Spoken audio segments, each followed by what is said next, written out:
রাজধানীর এভারকেয়ার হাসপাতালে চিকিৎসাধীন শরীফ ওসমান হাদিকে দেখে এসেছেন বিএনপি মহাসচিব মির্জা ফখরুল ইসলাম আলমগীর। শুক্রবার রাত 11টা 20 মিনিটের দিকে হাদির সঙ্গে দেখা করতে যান তিনি। এর আগে বিএনপি চেয়ারপারসন বেগম খালেদা জিয়ার স্বাস্থ্যের খোঁজ নেন মির্জা ফখরুল।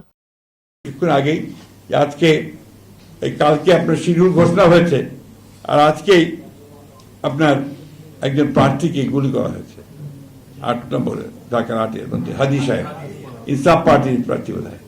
আমি তীব্র নিন্দা জানাচ্ছি এবং আমি একটা অশনি সংকেত দেখতে পাচ্ছি যে নির্বাচনকে বানচাল করার জন্য সেই শক্তি আবার চক্রান্ত শুরু করেছে। কিছুদিন আগে দেখেছেন যে আপনার চট্টগ্রামে এরশাদুল্লাহ সাহেব আমাদের একজন ক্যান্ডিডেটকে গুলি করেছিল। আজকে দেখুন আবার ইনসাফ পার্টির একজন ক্যান্ডিডেটকে গুলি করা হয়েছে। আমরা এর তীব্র নিন্দা জানাচ্ছি এবং অবিলম্বে প্রকৃত দোষীকে খুঁজে বের করে নিয়ে আইনের আওতায় আনার জন্য দাবি জানাচ্ছি।